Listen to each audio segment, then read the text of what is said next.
नमस्कार, स्वागत है आपका आपके अपने चैनल उज्ज्वल जीके में और मैं हूं सीमा शर्मा। आज हम एनसीईआरटी हिस्ट्री का कक्षा 8 का अध्याय 4 करने वाले हैं। इससे पहले हम एनसीईआरटी कक्षा 6 और 7 के इतिहास के, राजनीतिक विज्ञान के और भूगोल के अध्याय जो हैं वो कर चुके हैं। अगर आपने वो वीडियो नहीं देखी हैं तो आप उज्ज्वल जीके की प्लेलिस्ट में जाकर देख सकते हैं।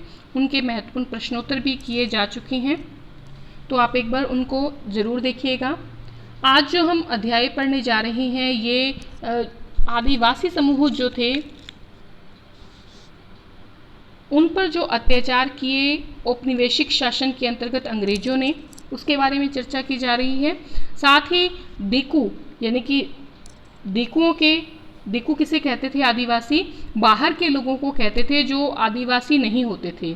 तो इनकी लाइफस्टाइल में अंग्रेजों ने दखलंदाजी शुरू कर दी, जिसकी वजह से विद्रोह हुआ, जैसे कि अहोम है, खासी विद्रोह है, मुंडा विद्रोह है। तो इस अध्याय के अंतर्गत जो है हम मुंडा विद्रोह की भी चर्चा करेंगे। देखिए, नोट्स के रूप में होगा, पूरा अध्याय हम नहीं पढ़ेंगे क्योंकि उससे जो है समय की बचत होगी, क्योंकि जो आपके एग्ज़ाम के लिए ज़रूरी है वो चीज़ें हम करने वाले हैं। आरपीएससी की तैयारी कर रहे हैं आप, आईएएस की तैयारी कर रहे हैं, आरएस की तैयारी कर रहे हैं, किसी भी एग्ज़ाम की तैयारी कर रहे हैं, उसके लिए आप जो है एनसीईआरटी पढ़ें 6 से लेकर +2 तक, तो आपकी जो है और किसी किताब की आवश्यकता नहीं रहती। तो चलिए पढ़ना शुरू करते हैं बिना समय गंवाए। एनसीईआरटी का अध्याय 8 का चैप्टर 4 आदिवासी, दीकू और एक स्वर्ण युग की कल्पना। तो सबसे पहली बात है कि जनजातीय समूह जो है वो किस तरह जीते थे। देखिए, जनजातीय समूह जो थे वो क्या करते थे? वो झूम खेती करते थे। कौन सी खेती? स्थान बदल बदल कर स्थान बदल बदल कर खेती की जाती थी, उसको क्या कहा जाता था? उसको झूम खेती कहा जाता था, जिसे कि घुमंतू खेती भी कहते थे। इस तरह की खेती जंगलों में छोटे छोटे भूखंडों पर की जाती थी। छोटे छोटे जो भूखंड थे उन पर खेती की जाती थी इन लोगों के द्वारा, जनजातीय लोगों के द्वारा। ये लोग क्या करते थे? ज़मीन तक धूप लाने के लिए, देखिए बड़े बड़े पेड़ होते हैं जंगलों में, ज़मीन तक जो है धूप नहीं पहुंचती, और अगर धूप नहीं पहुंचेगी तो वहाँ पर किसी प्रकार की जो है सब्जियां, फल वगैरह नहीं उगाए जा सकते, मतलब जो खाद्यान्न है वो नहीं उगाए जा सकते। इसके लिए वो ज़मीन पर धूप लाने के लिए पेड़ों के ऊपरी हिस्से काट दिया करते थे, और ज़मीन पर जो उगी घास फूस थी उसको जलाकर क्या करते थे? साफ कर देते थे, ताकि क्या हो सके, वहाँ पर खेती की जा सके।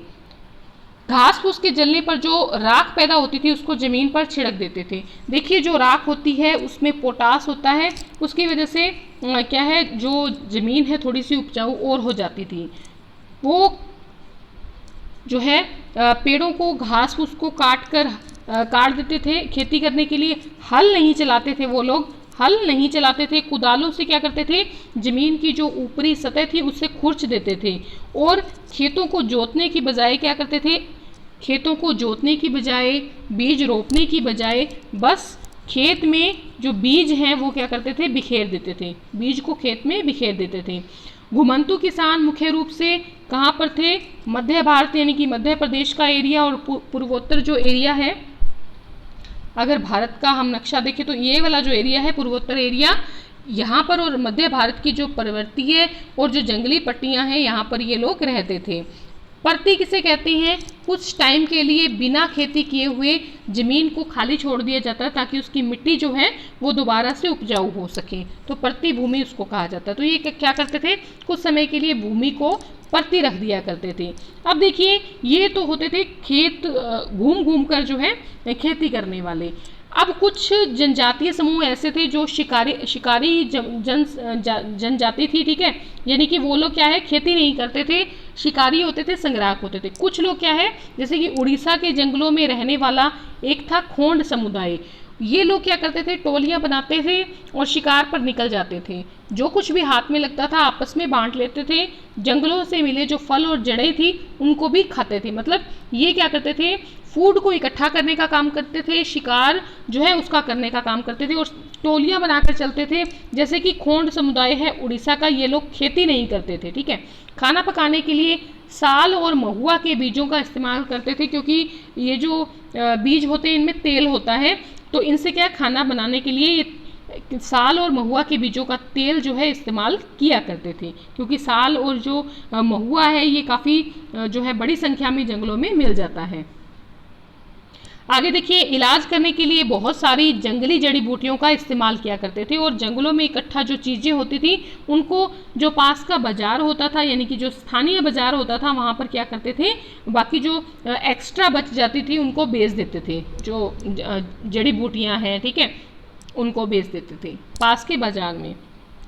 उड़ीसा का एक आदिवासी समुदाय है जिसका नाम है डोंगरिया कंद कबीला। एक तो था खोंड समुदाय। इन समुदायों के नाम आपने खास तौर पे याद रखने हैं, ठीक है। ये जो समुदाय है उड़ीसा का डोंगरिया या कंद कबीला, इसकी महिलाएं क्या करती थी, पत्तल बनाने का काम करती थी। यहाँ की औरतें क्या करती थी, जो पेड़ों के पत्ते हैं पत्तल बनाने वाले, उनको लेकर आती थी और फिर काट कर ला के और फिर पत्तल बनाकर फिर उनको पास के स्थानीय बाजार में बेचती थी। आप अगर साउथ में गए हैं या बिहार के हैं या पटना के पास गए हैं तो आपने जो है दोने का नाम सुना होगा। दोने, दोने जिसको आप चाट वगैरह खाने के लिए इस्तेमाल करते हैं, जो चाट वगैरह होती है, या फिर अगर आप मंदिरों में जाते हैं तो वहाँ पर जब लंगर जो है खिलाया जाता है तो जो दोने होते हैं या पत्तल होते हैं उनमें क्या करते हैं, जो है लंगर जो है खिलाया जाता है। तो उस दोने की बात हो रही है, उसको दोना कहा जाता है यूपी में, ठीक है। तो उनको बनाने का काम करती थी डोंगरिया कंद कबीले की महिलाएं, ठीक है। यानी कि ये शिकारी भी थी और संग्राहक भी थे, और ये लोग क्या करते थे, थोड़ा बहुत सामान बनाकर बेचने का काम भी करते थे। आगे देखिए, आदिवासी समूहों को अपनी कीमती जो वन उत्पाद हैं उनके बदले में ज़रूरत की चीज़ें प्राप्त हो जाती थी। कपड़े वगैरह होते थे, ये जो दूसरे सामान हैं वो बदले में इनको प्राप्त हो जाते थे। और कई लोग जो है आसपास के गांवों में नौकरी का काम भी करते थे, मतलब नौकरी भी किया करते थे। आगे देखिए, कई आदिवासी खेत मजदूर हुआ करते थे, मतलब खेतों में मजदूरी करने का काम करते थे। लेकिन उनमें से बहुत सारे समुदाय ऐसे थे, जैसे कि मध्य भारत की बेगा जनजाति, याद रखिएगा, उड़ीसा की है खोंड समुदाय जो शिकारी और खाद्य संग्राहक थी। उड़ीसा का एक कबीला है, यह आदिवासी समूह है डोंगरिया कंद कबीला, जिसकी महिलाएं पत्तल बनाकर बेचती थी। एक ये जो है मध्य भारत यानी कि मध्य प्रदेश का जो है एरिया, वहाँ पर बेगा जनजाति थी, और ये औरों के लिए काम नहीं करना चाहते थे, मतलब दूसरों के लिए काम करने से कतराते थे, ये अच्छा नहीं मानते थे, बुरा मानते थे इस चीज़ को।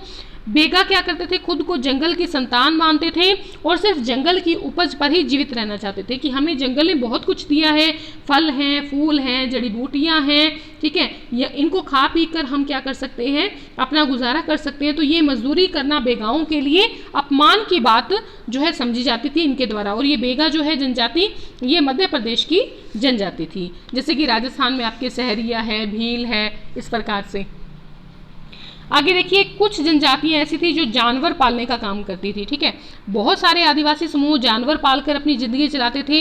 वे चरवाहे होते थे जो मौसम के हिसाब से मवेशियों या भेड़ों के रेवड़े लेकर यहाँ से वहाँ जाते थे, ठीक है। जैसे जिस प्रकार का मौसम होता था उस प्रकार से मवेशियों को या भेड़ों को चराते थे, चराने का काम करते थे, ठीक है। पंजाब की अगर बात करें तो पंजाब के पेड़ों में रहने वाले, पंजाब के पहाड़ों में रहने वाले थे वन गुज्जर। तो यहाँ की जनजाति कौन सी थी, वन गुज्जर। और आंध्र प्रदेश के लबाड़िया आदि समुदाय क्या करते थे, गाय भैंसों के झुंड पालते थे। ये लोग जो थे गुज्जर लोग, वन गुज्जर और आंध्र प्रदेश के लबाड़िया समूह, ये गाय भैंसों का झुंड पालते थे। कुल्लू के जो थे गद्दी समुदाय जो है ये भी एक जनजातीय समुदाय है। कुल्लू का जो गद्दी समुदाय है इनके लोग गडरिये थे। और कश्मीर के बकरवाल जो है, नाम से पता लग रहा है बकरियों को पालने वाले, तो कश्मीर के बकरवाल जो है वो बकरियां पालने का काम करते थे। तो ये याद रखिएगा, पंजाब के थे वन गुज्जर, आंध्र प्रदेश के लबाड़िया, कुल्लू के गद्दी समुदाय, ठीक है, और कश्मीर के बकरवाल। तो ये नाम आपने याद रखने हैं। कुछ लोग क्या करते थे, एक जगह टिककर खेती करने का भी काम करते थे। तो 19वीं जब शताब्दी आती है उससे पहले ही क्या होता है कि बहुत सारे जनजातीय जो कबीले हैं एक जगह टिककर खेती करने का काम करने लग गए। जैसे कि अगर हम छोटा नागपुर की बात करें तो यहाँ की थी एक जनजाति जिसका नाम था मुंडा जनजाति। मुंडा जनजाति की तरह जमीन पूरे कबीले की संपत्ति हुआ करती थी। मतलब ऐसा नहीं था कि अगर ये जमीन है तो वो एक व्यक्ति की होगी, वो पूरे कबीले की संपत्ति हुआ करती थी। जो कुल होता था, कुल, ठीक है, कुल तो समझते हैं आप, आपका जो कुटुंब है, आपका जो कुल है, आपके दादा परदादा हैं, है ना, कुल के सभी सदस्यों को उन मूल निवासियों का वंशज माना जाता था जिन्होंने सबसे पहले आकर जो छोटा नागपुर की जो ज़मीन थी उसको साफ किया था। तो इसीलिए छोटा नागपुर के जो मुंडा थे वो क्या है, ज़मीन को पूरे कबीले की संपत्ति जो है उसको मानते थे। कुछ लोग क्या है औरों से ज़्यादा ताकतवर हो गए थे और वो लोग मुखिया बन गए थे, ठीक है। कुछ लोगों ने क्या किया, थोड़े से अधिकार जो है, अपनी ताकत जो है जुटा ली और मुखिया बन गए। गोंड और संथाल एक जगह ठहरकर रहने वाले आदिवासी समूह थे। अब देखिए कौन कौन से समूह एक जगह रहते थे, मुंडा हैं, गोंड हैं, संथाल हैं, ये लोग एक जगह ठहरकर जो है अपना जीवन यापन करते थे। अब क्या हुआ, औपनिवेशिक शासन से आदिवासियों के जीवन पर क्या असर पड़ा। औपनिवेशिक शासन यानी कि उपनिवेश बसाना, जैसे कि अंग्रेज हैं, इंग्लैंड से अंग्रेज कहाँ आए, भारत आए और भारत को क्या बना लिया, अपना उपनिवेश बना लिया। तो औपनिवेशिक शासन से आदिवासियों के जीवन पर क्या असर पड़ा वो हमने देखना है। दरअसल क्या है कि ब्रिटिश शासन के दौरान आदिवासी समूह का जीवन बदल गया। देखिए वह जो अंग्रेज थे, ठीक है, अंग्रेज जो थे इन्होंने पहले किसको लूटा, पहले नवाबों को लूटा, राजाओं को लूटा, ठीक है, नवाबों को, मुगल सत्ता जो थी उनको लूटा, राजाओं को लूटा, उनके पीछे पड़ गए। जब उनको अच्छी तरह लूट पाट लिया तो ये लोग किसके पीछे पड़ गए, किसानों के पीछे पड़ गए और किसके पीछे पड़ गए, जनजाति समूह के पीछे पड़ गए। क्यों, क्योंकि उनको जंगल पर, पहाड़ों पर कब्जा करना वो शुरू करना चाहते थे। क्यों, ताकि उनको क्या मिल सके, उनको ज़्यादा से ज़्यादा टैक्स मिल सके, ज़्यादा से ज़्यादा पैसा वो इकट्ठा करके कहाँ ले जाएं, अपने इंग्लैंड ले जाएं और इंग्लैंड को क्या करें, ताकतवर बना दें। तो अब क्या है, इनकी वजह से, ब्रिटिश लोगों की वजह से आदिवासी समूह का जीवन बदलने लग गया। आदिवासियों के जो मुखिया लोग थे उनका पहले की बात करें, जो लोग टिक कर रहते थे एक जगह पर, उन आदिवासी समूह के जो मुखिया लोग थे उनका महत्वपूर्ण स्थान हुआ करता था। औरों से ज़्यादा आर्थिक ताकत भी इन मुखियाओं के पास होती थी। अपना जो पूरा इलाका होता था आदिवासियों का, उन पर इन मुखियाओं का नियंत्रण रहता था। इनकी अपनी पुलिस भी होती थी, ठीक है, और वन प्रबंधन के स्थानीय नियम भी ये जो मुखिया लोग थे ये खुद बनाते थे। अब क्या है, औपनिवेशिक शासन आ गया। ब्रिटिश शासन ने क्या किया, मुखियाओं के कामकाज और अधिकार बदल दिए, उनकी शासकीय शक्तियां छीन ली। ब्रिटिश अधिकारियों द्वारा जो बनाए गए नियम थे उनको मानने के लिए इन मुखियाओं को बाध्य कर दिया गया, क्योंकि अगर मुखिया को मुट्ठी में ले लेंगे तो सारी जो जनजाति है वो उनके कब्जे में आ जाएगी। तो उनके मुखियाओं को पकड़कर जबरदस्ती अपनी बातें अंग्रेजों ने मनवानी शुरू कर दी, ठीक है। जंगलों में जाने से उनको मना कर दिया। अंग्रेजों को नजराना देना पड़ता था। नजराना तो समझते होंगे, जैसे कि राजा लोगों को दिया जाता था। तो अंग्रेज जो है नजराना लेते थे, एक प्रकार का टैक्स लिया करते थे। अब यहाँ पर नजराना कौन सा होगा, जैसे कि खाद्य वस्तुएं हैं, जंगल की जड़ी बूटियाँ हैं, जंगल से प्राप्त जो भी चीज़ें हैं वो नजराने में अंग्रेजों को देनी पड़ती थी। अंग्रेजों के प्रतिनिधि की हैसियत से अब अंग्रेजों ने अपना प्रतिनिधि किसे बना लिया, अब इन मुखियाओं को बना लिया। जो जनजाति के मुखिया लोग थे उनको अपना प्रतिनिधि बना लिया और अंग्रेजों की प्रतिनिधि की हैसियत से अपने समूहों में ये मुखिया लोग क्या करने लगे, अनुशासन रखना इन्होंने शुरू कर दिया, ठीक है। स्थायी रूप से एक जगह रहने वाले किसानों को नियंत्रित करना आसान था अंग्रेजों के लिए। अगर देखिए आदिवासी जो इधर उधर भटकते रहेंगे उनको तो जो है नियंत्रित करना मुश्किल है, लेकिन जो जैसे कि मुंडा हैं, संथाल हैं, गोंड हैं, जो एक जगह टिक कर रह रहे हैं उनको नियंत्रित करना क्या था, आसान था। अब स्थायी रूप से एक जगह रहने वाले किसानों को नियंत्रित करना आसान था, इसीलिए उनके मुखिया पर नियंत्रण कस दिया किन्होंने, अंग्रेजों ने, ठीक है। अंग्रेज शासन के लिए आमदनी का एक नियमित स्रोत भी चाहते थे कि एक रेगुलर जो हमारी कमाई है वो इन पहाड़ों से, इन पेड़ों से, इन जंगलों से, इन नदियों से होती रहे। इसीलिए उन्होंने क्या किया, कुछ नियम भी लागू कर दिए। क्या किया, कुछ नियम लागू कर दिए।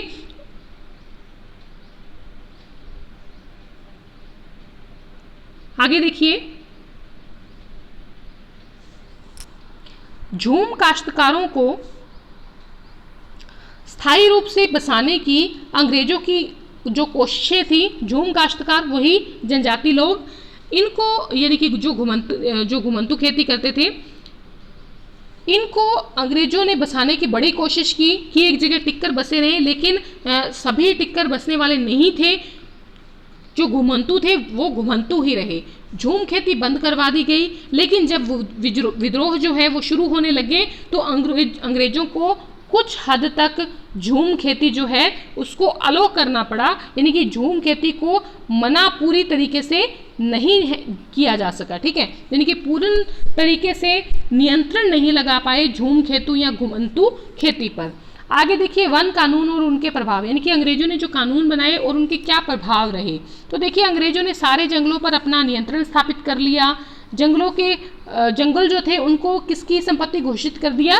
राज्य की, यानी कि अंग्रेजों की संपत्ति घोषित कर दिया। जंगलों के भीतर आदिवासियों के रहने पर पाबंदी लगाने से एक समस्या ये पैदा हो गई कि आपको पता है जो है रेलवे लाइन का जो काम है वो शुरू हो गया था, पटरियां बिछ रही थी, पूरे भारत में रेल जो है उसका निर्माण हुआ था और पूरे भारत में डाक संचार व्यवस्था को सुचारू रूप से चलाने के लिए और 1857 की क्रांति के बाद अंग्रेज चाहते थे कि हमारा जो आधिपत्य है पूरे भारत पर रहे और अगर एक जगह कहीं पर भी आंदोलन होता है तो फटाफट से हमारी सेना वहां पर पहुंच जाए। तो उसके लिए उन्होंने क्या किया? उन्होंने रेलवे का काम शुरू किया। अब देखिए रेलवे का काम किससे करवाएंगे? आदिवासियों से करवाएंगे। तो रेलवे स्लीपर्स के लिए जो ये रेलवे लाइन होती है, यहाँ पर जो लकड़ियाँ बिछाई जाती हैं उनको रेलवे स्लीपर्स कहा जाता है। तो उसके लिए पेड़ काटने और लकड़ी को एक जगह से दूसरी जगह ले जाने के लिए मजदूरों का इंतजाम अब कहाँ से किया जाए, क्योंकि पहले तो सस्ते में उनको आदिवासी मिल रहे थे। अब अंग्रेजों ने क्या किया? सारे जंगलों पर नियंत्रण स्थापित कर लिया और जंगल के अंदर रहने से मना कर दिया इनको, जनजाति लोगों को, आदिवासी लोगों को। तो अब ये समस्या पैदा हो गई कि अब ये जो रेलवे की स्लीपर्स बनाए जा रहे हैं इनके लिए लकड़ी को एक जगह से दूसरी जगह पर कौन लेकर आएगा? तो वन कानूनों में आए बदलावों से आदिवासियों के जीवन पर बहुत ज़्यादा प्रभाव जो है वो पड़ा। ठीक है, आगे देखिए अंग्रेजों ने तय कर लिया। अब देखिए अंग्रेजों को खुद की इस कमी को पूरा करने के लिए क्या करना पड़ेगा? झूम काश्तकारों को जंगल में रहने के लिए छूट देनी पड़ेगी। खेती करने के लिए छूट जो है इनको मिल गई, लेकिन जमीन के छोटे छोटे टुकड़े ही जंगलों में इनको दिए गए। नदियों, जंगलों, पहाड़ों को सरकारी संपत्ति घोषित कर दिया गया। इन वन कानूनों का बहुत ज़्यादा क्या हुआ? विरोध हुआ।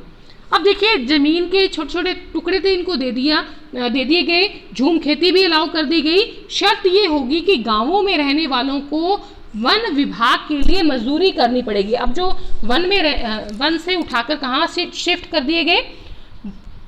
ठीक है, कहाँ शिफ्ट कर दिए गए? गांवों में शिफ्ट कर दिए गए। अब ये जो गांव में जो आदिवासी लोग रह रहे हैं, इन आदिवासियों को क्या करना पड़ेगा? नए नियमों का पालन करना पड़ेगा। गांवों में रहने वाले आदिवासियों को वन विभाग के लिए मजदूरी करनी पड़ेगी, ये नियम लागू कर दिया गया। ठीक है, अब देखिए आदिवासियों ने नए नियमों का पालन करने से इनकार कर दिया। उन्हीं तौर तरीकों से चलते रहे जिन्हें सरकार गैर कानूनी घोषित कर चुकी थी, यानी कि वो अपने आप को जंगल की संतान मानते थे और वो जंगल को अपना घर मानते थे, इसलिए जंगल वो छोड़ नहीं सकते थे, गांवों में वो रह नहीं सकते थे। अब कुछ हद तक तो लोग गांवों में बसने लग गए थे, लेकिन ज़्यादातर जो आदिवासी हैं वो आंदोलन करने लग गए। घुमंतु खेती जो है इन्होंने जारी रखी। 1906 में क्या हुआ? इन सभी कानूनों के जो है विद्रोह में एक व्यक्ति था सोंगरम संगमा। इसने असम में विद्रोह किया 1906 में और 1930 के दशक में मध्य प्रांत में जो वन सत्याग्रह छिड़ा, काफ़ी जनजातियां इसमें शामिल थी, तो इन्होंने क्या किया? अपने इस वन सत्याग्रह में जुड़ गए और विद्रोह जो है वो शुरू कर दिया। अब आ गई व्यापार की समस्या। व्यापार की समस्या देखिए 19वीं सदी के दौरान क्या हुआ? जनजातीय समूह ने पाया कि व्यापारी और जो महाजन लोग हैं वो बार बार जंगल में आते हैं। देखिए दिकू किसे कहा गया है? दिकू कहा गया है व्यापारियों को, महाजनों को, अंग्रेजों को, मतलब जो भी जंगल से बाहर के व्यक्ति हैं उनको दिकू कहा जाता था, रावण कहा जाता था। रावण की संज्ञा दी थी बिरसा मुंडा ने, किसको? इन दिकुओं को। ठीक है, आगे चलें। अब इन्होंने पाया जनजातीय लोगों ने कि ये व्यापारी और महाजन बार बार जंगल में आते हैं, ये आना हमारे लिए सही नहीं है। ठीक है, तो वर्तमान झारखंड में एक तो हजारीबाग जो है उसके आस पास जो है संथाल लोग रहते थे। वो क्या करते थे, रेशम के कीड़े पालते थे। संथाल क्या करते थे, रेशम के कीड़े पालते थे। ये कहाँ के थे, ये झारखंड के जनजाति कबीले के लोग थे, हजारीबाग के आसपास रहते थे।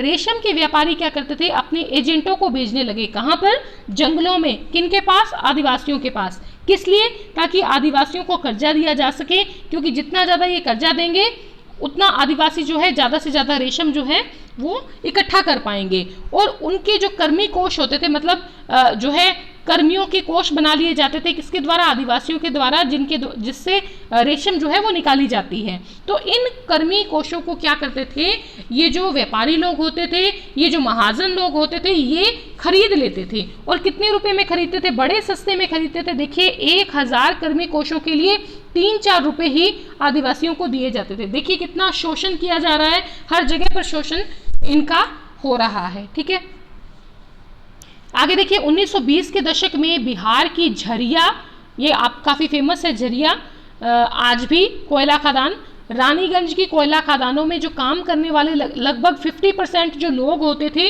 वो कौन होते थे, वो आदिवासी होते थे, खनिक आदिवासी। ठीक है, 1920 के दशक में क्या हुआ, 1920 के दशक में देश की जो ये कोयला खदानें थी, इनमें हर साल कितने व्यक्ति मारे जाने लगे। 1920 के दशक में लगभग हर साल 2000 के लगभग आदिवासी जो है इन्हीं खदानों में मारे जाते थे। किसकी वजह से, क्योंकि वहाँ पर मीथेन गैस होती थी, उस मीथेन गैस की वजह से ये लोग मारे जाते थे। ठीक है, तो देखिए एक तो पैसा नहीं मिल रहा, जंगलों से निकाले जा रहे हैं, ठीक है, खेती नहीं करने दी जा रही, रेशम के कीड़े भी अगर वो पाल रहे हैं तो उनके ऊपर भी वो 3-4 रुपए दे रहे हैं, तो जीवन यापन कैसे चले। तो अब काम की तलाश में ये लोग जो है फिर भटकने लगे। और 19वीं सदी के आखिर में क्या हुआ, चाय बागान जो है वो भारत में फैलने लगे। अब असम में क्या हुआ, आसाम में क्या हुआ कि आसाम के जो चाय बागान थे और झारखंड की जो कोयला खदान में काम करने वाले आदिवासी हैं वो बड़ी संख्या में यहाँ भर्ती होने लगे, क्योंकि भाई हर साल 2000 व्यक्ति मारे जा रहे हैं, तो जिंदगी भी कोई चीज़ है। तो अब हमें क्या करना है, हमें खदानों में काम नहीं करना है, हमें कहाँ काम करना है, चाय के बागानों में काम करना है। पर यहाँ पर भी क्या होगा, शोषण होगा। ठीक है, आगे देखिए 19वीं और 20वीं सदी के दौरान देश के अलग अलग भागों में जनजातीय समूह ने बदलते कानूनों और अपने व्यवहार पर लगी जो पाबंदियां थी कि जंगलों में नहीं जाना, आपने रेशम के कीड़े नहीं पालने, आपने झूम खेती नहीं करनी, आपने स्थानीय जो वन है वहाँ पर नहीं रहना, आपने गांवों में रहना है, आपने वन विभाग के लिए नौकरियां करनी है। तो इन सब से परेशान होकर व्यवहार में लगी पाबंदियों पर जो नए नए कर लगा दिए गए, नए नए टैक्स लगा दिए, जो छोटे छोटे भूखंड दिए थे जंगलों में उन पर भी टैक्स लगा दिए। किसने, अंग्रेजों ने। औपनिवेशिक शासन के ये जो ब्रिटिश लोग थे इनके द्वारा जो ये नए कर लगाए गए थे और जो व्यापारी और महाजन इनको खा रहे थे, इनका शोषण कर रहे थे, इसके खिलाफ जो है कई बार जो बगावत है वो की गई। किसके द्वारा, इन जो अपने आदिवासी समूह है इनके द्वारा। ठीक है, अब ये जो महाजन थे, ये जो व्यापारी थे, इनसे आदिवासी जो लोग थे वो भयंकर रूप से क्या करने लग गए, नफरत करने लग गए, बहुत ज़्यादा नफरत करने लग गए। इनको ये हुआ कि ये जंगल में हमें दिखे ना, ठीक है, तो ये लोग इनको क्या कहने लग गए, इनको रावण कहने लग गए और इनको दिकू कहना शुरू कर दिया। ठीक है, अब क्या हुआ, बगावतें शुरू हो गई हैं, क्योंकि अब जो पानी है वो सिर से ऊपर निकल गया है, तो अब हमने क्या करना है, बगावत करनी है। तो बगावत शुरू हुई 1831-32 में कोल आदिवासियों के द्वारा। 1855 में संथालों ने बगावत कर दी। एक दूसरे को देख देख कर भी ये बगावत करने लग गए और मिलकर भी बगावत करनी शुरू कर दी।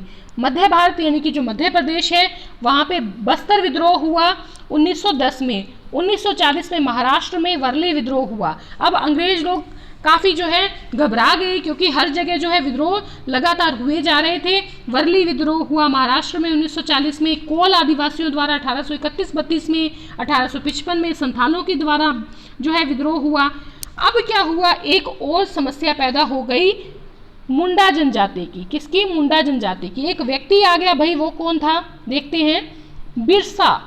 बिरसा जिस आंदोलन का नेतृत्व कर रहा था वो भी इसी प्रकार का विद्रोह था। किस प्रकार का विद्रोह था, जनजातीय विद्रोह था, आदिवासी विद्रोह था।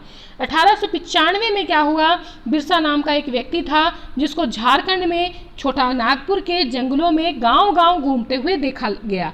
लोग उसके बारे में ये कहते थे कि उसके पास क्या है, चमत्कारी शक्तियां हैं। देखिए, अगर हम बिरसा मुंडा की बात करें तो इसका जो जन्म हुआ था 1870 के दशक में हुआ था, ठीक है। प्रॉपर इसकी डेट नहीं पता क्योंकि आदिवासी था, 1870 के दशक में हुआ था। और लोग ये कहते थे कि ये बहुत ही महान जो है व्यक्ति है, क्योंकि मुंडा जनजाति का व्यक्ति था। तो मुंडा जनजाति कहाँ पर है, छोटा नागपुर के पास झारखंड में, तो यहीं वो पैदा हुआ था, ठीक है। बिरसा ने खुद ये ऐलान कर दिया, देखिए लोग तो इसको समझते थे भगवान, इसने खुद भी ऐलान कर दिया कि मैं क्या हूँ, मैं भगवान के द्वारा भेजा गया व्यक्ति हूँ। उसे भगवान ने लोगों की रक्षा के लिए, इन दिकुओं की गुलामी से आज़ाद कराने के लिए उसे भेजा है। किसको भेजा है, बिरसा को भेजा है। हजारों लोग उसे क्या मानने लग गए, भगवान मानने लगे। देखिए, उन्हें ये यकीन हो चला था, किन्हें, उन जनजाति लोगों को, मुंडा जनजाति के लोगों को ये यकीन हो चला था कि बिरसा जो है हमें इस गुलामी से आज़ादी दिलवाएगा। बिरसा के समर्थक में सिर्फ और सिर्फ मुंडा जनजाति ही नहीं थी, बल्कि दूसरे आदिवासी संथाल और उरांव भी शामिल हो गए थे। संथाल जनजाति, उरांव जनजाति भी शामिल हो गई थी, ठीक है।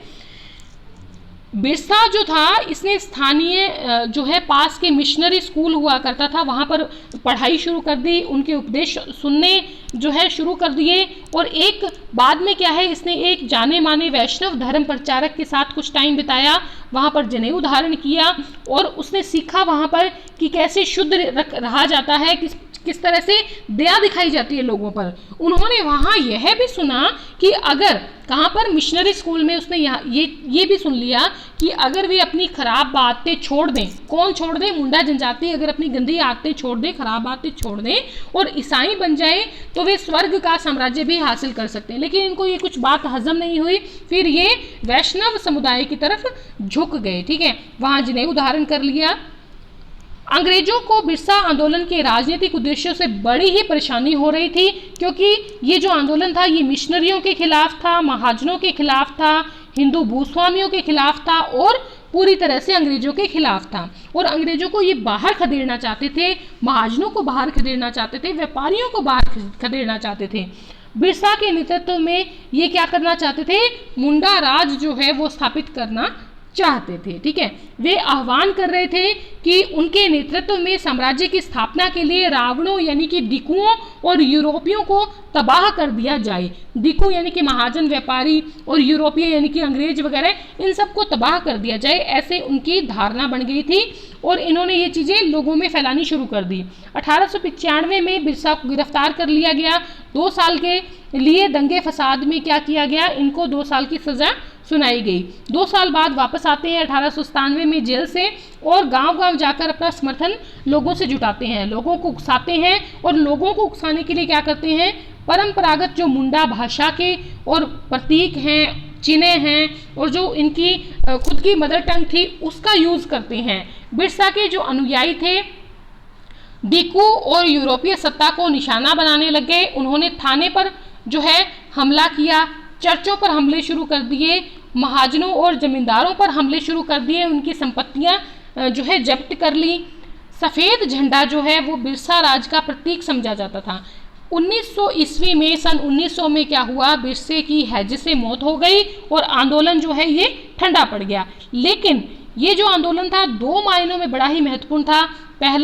पहला ये था कि इसने औपनिवेशिक सरकार को ऐसे कानून लागू करने के लिए मजबूर कर दिया। औपनिवेशिक सरकार मतलब अंग्रेजों की सरकार, ब्रिटिश सरकार, उसको मजबूर कर दिया कि जिसके जरिए जो है दिकू लोग जो हैं आदिवासियों की ज़मीन पर आसानी से कब्जा नहीं कर सके। दिकू लोग कौन से, जो व्यापारी थे, जो महाजन थे, वो लोग बार बार जंगलों में आ जाते थे। अब वो उनकी ज़मीन नहीं हड़प सकते थे, उनके जंगलों पर आने के लिए पाबंदियां जो है लगा दी गई। किसके द्वारा, औपनिवेशिक सरकार के द्वारा। उनको माननी पड़ी उनकी बातें, ठीक है। और इसने एक बार फिर जता दिया कि अन्याय का विरोध करने और औपनिवेशिक शासन के विरुद्ध अपने गुस्से को अभिव्यक्त करने में आदिवासी जो हैं वो क्या है, सक्षम हैं। तो ये 2 प्रभाव जो पड़े और ये प्रभाव जो है बहुत ही महत्वपूर्ण साबित हुए जितने भी आदिवासी समूह थे उनके ऊपर, ठीक है।